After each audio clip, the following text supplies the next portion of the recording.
Nakita mo ba si Senator Trillanes? Yes po, nakita ko rin po. Na anong ginagawa? Nagmi-meeting po sila. Ka-meeting yung... ICC. Ngayon, paano mo na napagtanto na yung pera na pinalit nyo from pesos to dollars napunta sa ICC? Ayun po yung pagkakarinig ko sa executive ni Boss P. Paul. Hindi kayo binayaran ni Zaldico sa limpak-limpak na bilyones na binahe ninyo sa mga maleta? Isang napuntahan nila na we can say is a public facility is was the National Bilibid Prisons, na pumasok sila, no, kasama nila yung ICC investigators. Si Mark po nagbigay ng code name, ng name niya na ito yung kokontakin natin, si ST. Pagbigay ko ng contact number kay ST, yung number ko po binigay po sa investigator ng ICC. Nakita mo ba si Senator Trillanes? Yes po, nakita ko rin po. Na anong ginagawa? Nagmi-meeting po sila. Ka-meeting yung ICC. na ini-escortan nyo? Yes po. Ngayon, paano mo na napagtanto na yung pera na pinalit nyo from pesos to dollars napunta sa ICC? Ayun po yung pagkakarinig ko sa executive ni Boss si Paul. Dumaan ba yun kay ST, kay Senator Trillanes? Malamang, yes po. Nakita mo o binigay nyo sa kanya yung maleta? Dapat naman po, executive naman po yung nakakaalam po niyan, ma'am. Kasi narinig lang po sa kanya. Kasi yung mga ICC medyo confidential po eh. Okay. Hindi po nila pinapaalam. Correction lang doon sa kwan, ma'am. Foreigners po yung una namin kwan. Narinig. Kalaunan, naman namin. ICC investigator. Ang unang sinabi sa inyo, foreigners Foreigner. lang. Hindi nila sinabi agad na ICC yung mga yon. Nakita nyo na lang na ICC nung napanood nyo si Chantal Daniels sa TV. Yes, ma'am. Attorney Baligod, pwede ho bang pakikwento nyo sa amin ang umpisa? Paano nyo ho na gather itong grupong ito? At totoo ho bang 18 sila lahat? Actually, mahigit po. Mahigit 18? Oh, paano ho kayo nag-connect nitong mga Marines o mga iba pang mga sundalo o dating sundalo na dati naka-detail kay Congressman Zaldico? Napanood natin lahat po yung nangyari kay Gutesa sa Senate Blue Ribbon Committee. Dahil nakita ko noon na ito yung magbibigay ng parte ng paghahanap ng katotohanan kung saan napunta yung mga pondo. No? And then, inobserbahan ko rin po yung mga nangyayari sa ICI.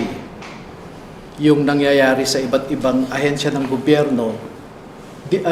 Parang may cover up eh. No? So, minarapat ko po na hanapin ko kaya itong mga kasamahan ni Gutesa para malaman din natin kung totoo ba o hindi yung mga sinasabi ni Gutesa kasi mag-isa lang siya.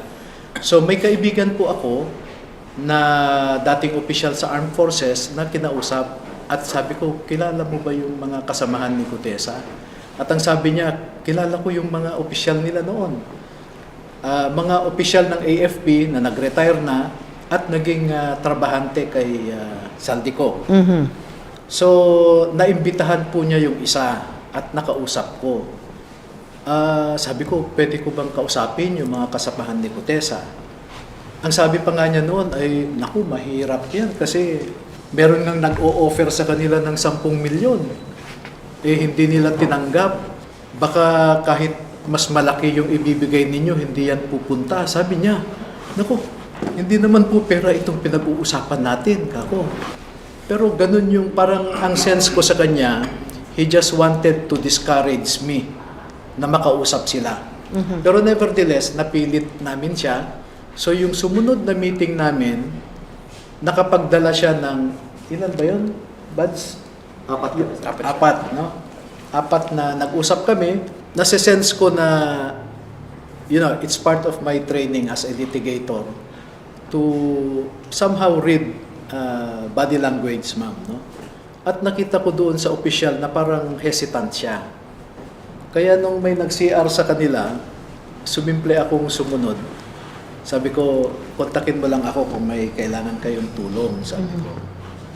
So, yun na po. Mula noon ay nag-uusap na kami, dumadami sila.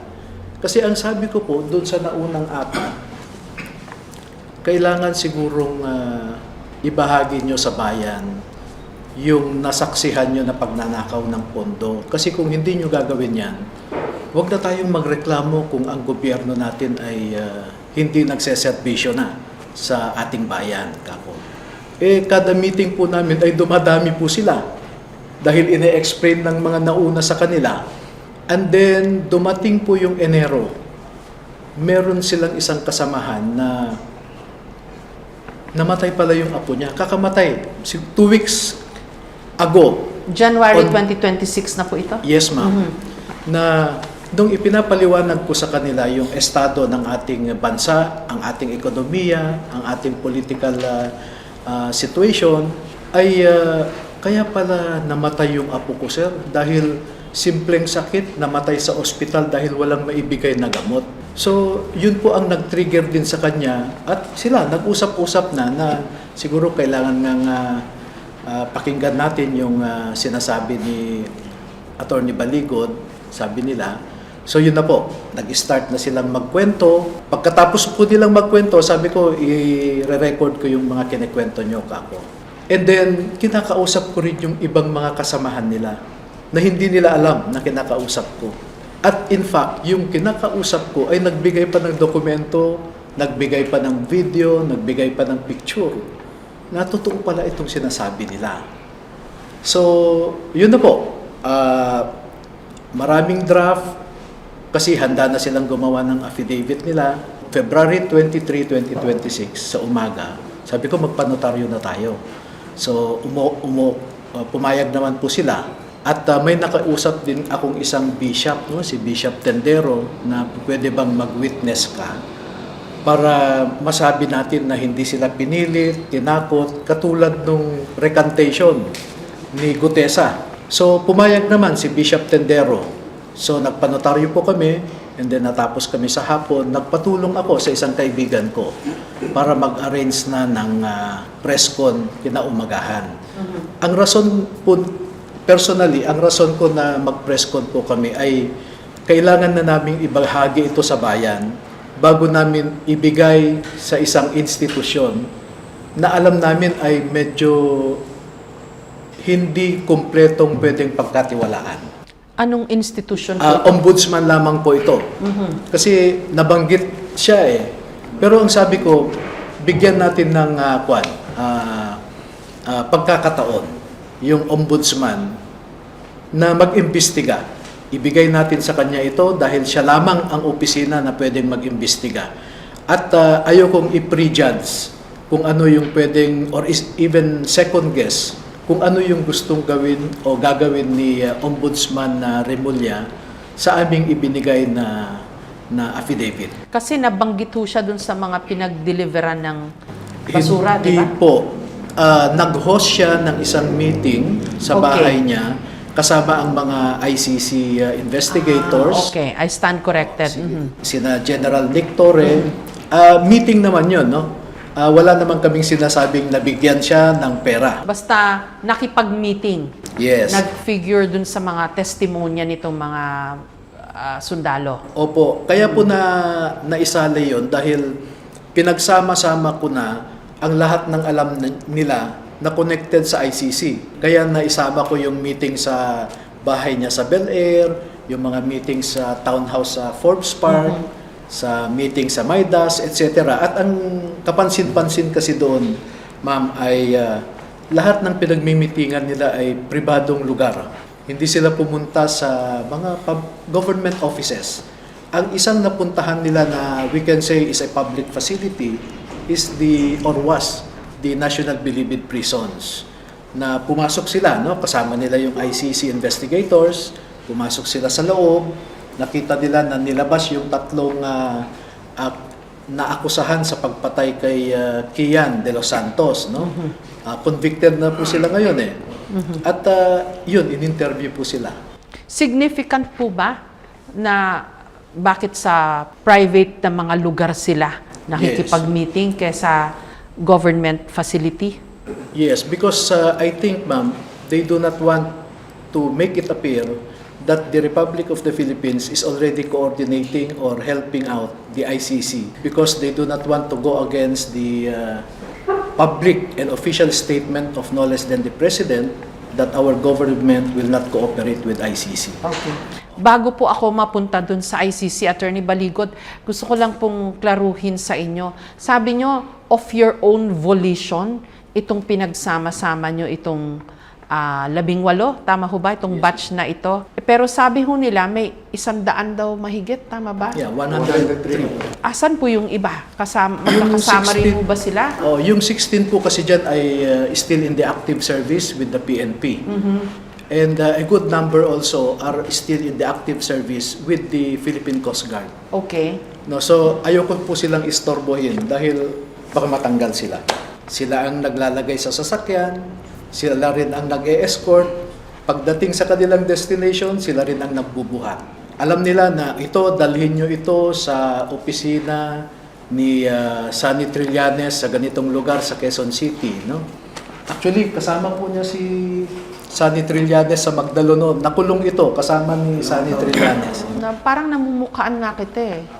Oo, si Manalansan, no? Si Walter. Oo, so nakasama niya sa kulungan si Sunny Trillanes at palagay ko kilala niya ang pagkatao rin ni Sunny Trillanes, ma'am.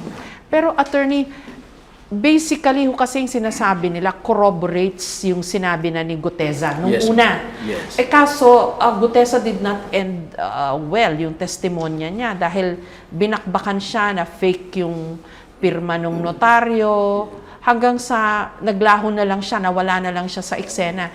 And then, eto na naman itong sabi nyo, 18. Ang tanong ko nga ho sa kanila kanina, hindi ba sila nangangamba na baka mauwi lang sila sa kinauwian ni Guteza? Opo, yun ang mga pinag-usapan namin na may mga possibilities po na ganyan, no?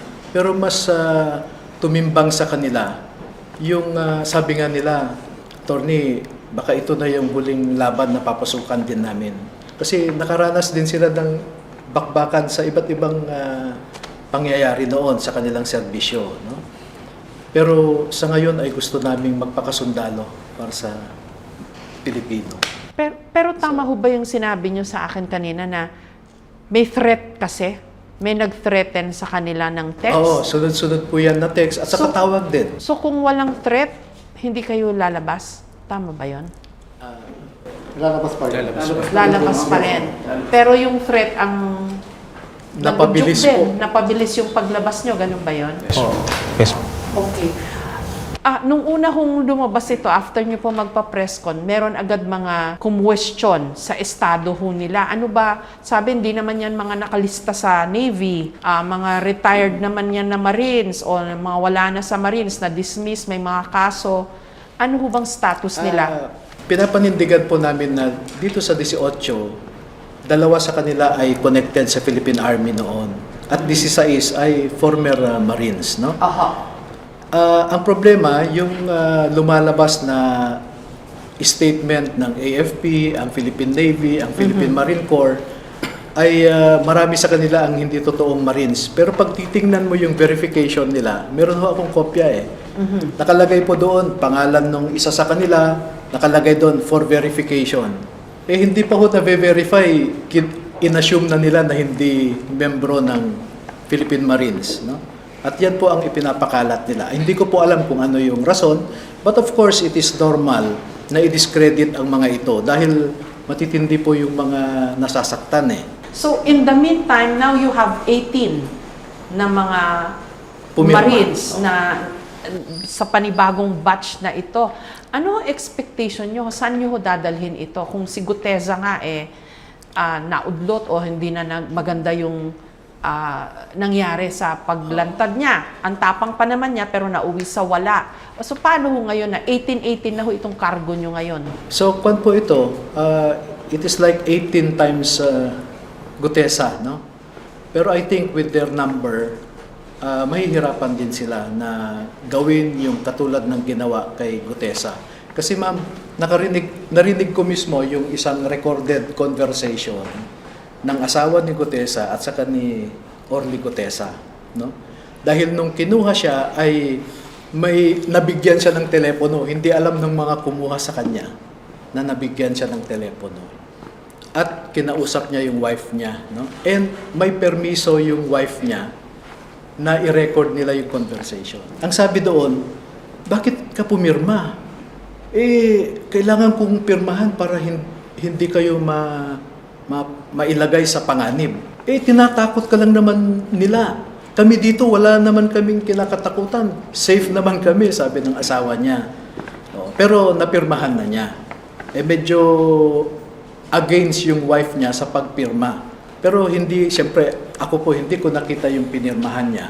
Pero based on information, sinabi niya doon na pinilit lamang siya ni Mike Defensor at saka ni Senator Marcoleta na magsalita sa Senado at ipapirma yung affidavit niya. At sinasabi niya doon na wala siyang nalalaman tungkol sa pagde-deliver ng basura. Kaya po nilagay namin sa affidavit na yan, yung isang litrato na nandoon si Sergeant Gutesa na kasama itong mga basura na sinasabi niya. So, hindi nyo kasama ngayon si Gutesa Hindi po. sa paglantad po nitong 18? Hindi po. Hindi namin alam kung nasaan siya. Si Marcoleta po at saka si Mike Defensor, lumantad din po dun sa press con nyo si Defensor Hindi ko po siya nakita doon. Wala ho ba? Wala. Ba't siya nagko-comment para tuloy kasama nyo ho siya? Ganito po ang history dyan. Nung nag-uusap na kami, I think it is incumbent upon me to also inquire with Mike Defensor, ano ba ang nangyari kay Gutesa? Okay. So that I know what not to do with them, no? So nagkwento si Mike Defensor kung ano yung nangyari kay Gutesa, paano niya nakilala, sino nagpakilala sa kanya, etc. So naghahanap po ako ng maaaring naging loophole sa pag-uusap o pag-aalaga kay Sergeant Gutesa. Yun, then yun yung unang pag-uusap namin. And then eventually may tinanong ako sa kanya ulit, Mike, nakakausap mo ba si Saldico? Ako, sabi niya, meron akong kaibigan na nakakausap siya. Meron naman akong request kako. Ano yun? Pakisabi kay Saldico na bayaran naman niya yung last month salary ng mga ito, 13-month pay, at saka yung termination pay nila. Hindi kayo binayaran ni Zaldico? Hindi po. Sa limpak-limpak na bilyones na binahe ninyo sa mga maleta, hindi kayo binayaran? So, yun po yung second instance na pinag-uusapan ko si Mike Defensor na ipasabi kay Saldico na bayaran naman ang mga ito. So, attorney, walang kinalaman sa inyo si Mike Defensor? Wala po. Si Gutesa, wala? Wala. Si Marcoleta, Wala wala? rin po. Si Zaldico, who was their employer, Wala rin po. walang kinalaman? Oo. Kasi galit nga ang mga ito dahil hindi binayaran yung sweldo nila. You're doing this on your own? Yes, ma'am. Wala kayong political party or any big political personality who's behind you? Wala. If the insinuation is that this is for the Dutertes, no. Kasi identified kayo kay Duterte, may picture pa kayo ng Yeah, ganyan. that was in 2016.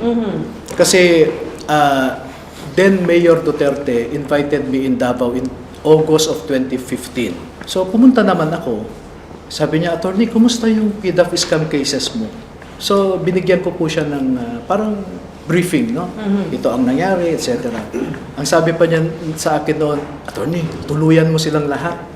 So yun po. Yun ang kwento ng litrato na Hindi nakaganon pa po kayo? yun. Hindi pa yun. Anong November, kinausap niya ulit ako. Sabi niya, attorney, sumama ka sa akin, senador kita. Magsama tayo, sabi niya. Di, Mayor, ibig sabihin niya, tatakbo ka, kako. Oo, pero ganun ang pa niya eh. Gumanon siya. So, napapayag po niya ako. No? Kaya ang sabi niya, sige po, subukan ko, kako. Halika. Tinaas niya kaagad yung kamay, tinawag niya yung litratista, gamitin mo na yan na campaign. Ganun po siya, no?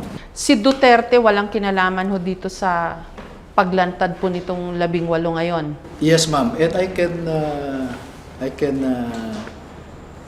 put in the line my license as a lawyer or even my name and reputation. Si Vice President, hindi nga niya ako kilala. Hindi pa kami nag-uusap ni minsan. Okay, pero your timing is suspect, Attorney Baligod, kasi nagpa-press con kayo one day after simulan itong ICC pre-trial ni Duterte sa The Hague. Bakit nga ho ba ngayon nyo patiniming yung paglantad? Sa akin po, that is also a puzzle, no? Ano ba ang dapat na timing para ibahagi mo sa bayan ang katotohanan? I think sa akin po ay anytime is a good timing pagdating sa paglalabas nitong nalalaman nila. O, kasi ang sinasabi ho nila, ang tagal na nung mga sinasabi nila, matagal na nilang naranasan at nasaksihan yan. Bakit this week lang sila nagsalita? Yun tuloy ang tanong ho sa inyo pong lahat. Kung kailan nakaharap pa sa pre-trial si Duterte. So parang, pangontra sa ICC? Parang ganun ho yung Actually, sinasabi hindi nila. po ako updated sa nangyayari sa ICC. Hindi ako updated kung ano yung mga stages na doon. No? Although I know na merong kaso doon ni Duterte. No? Pero yung progress, the stages, hindi po ako updated. Okay. Sabi po ng Malacanang ni Secretary Yusek Claire Castro, lousy script daw po itong ginawa ninyo. Bakit ho sila nagre-react ng matindi? Bakit kakasuhan pa kami ng cyber libel? No? I think, we know Yusek Claire, how she responds to valid questions, how she responds to valid issues. Ako, normal, expected yung mga ganong kasagutan. Pero sabi ko nga, we are not following any script. We are not after any award. Kasi sabi niya, hindi mananalo ng award daw ito. Seryoso po itong bagay. No? Sabi ko nga sa statement ko sa press con, pag isusumat total ko yung frequency of their deliveries, doon lamang sa Forbes Park at saka sa Aguado. Kasi 3 to 4 times a week po sila nag-deliver. Beginning September 2022. And hindi bumababa sa 20 na maleta kada delivery. No? Kung medium size na lang po yun, sabihin na lang nating 30 billion ang bawat maleta. Hindi bababa sa 20. Magkano na po yun sa isang araw, di ba? 600 na. 3 hanggang 4 na beses sila sa isang linggo sa Forbes Park. At ganun din sa Aguado. Kaya ang estimate ko, umaabot yan ng 805 billion. Nasabi po ni Senator Lacson, hindi match dun sa nalalaman niya na nakurakot dito po sa flood control project or budgets. Because his assumption is wrong. Ang assumption niya kasi ay galing lang ito sa flood control funds Pero maraming sources. Halimbawa, yung nag-deliver galing sa Bucor, binigay kay Saldico, hindi naman po galing yun sa flood control, di po ba? Saan po kaya galing yon? Bakit sa Muntinlupa nang galing, sa Bilibid nang galing yung pera?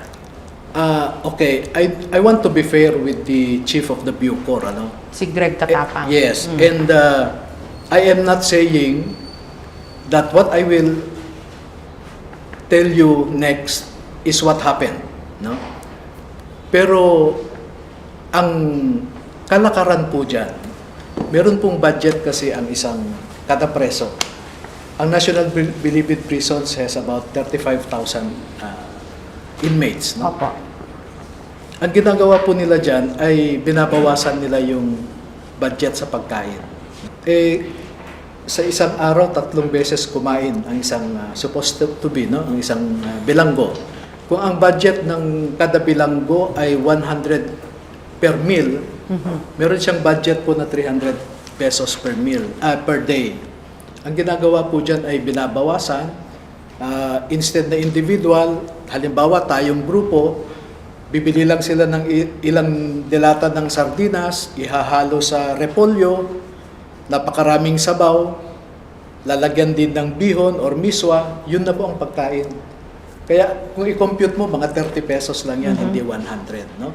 May ganyang nangyayari noon dyan. Kayo nag-deliver ng pera sa Bilibid? No, yung Bucor chief ang nag-deliver. Oo nga Oo.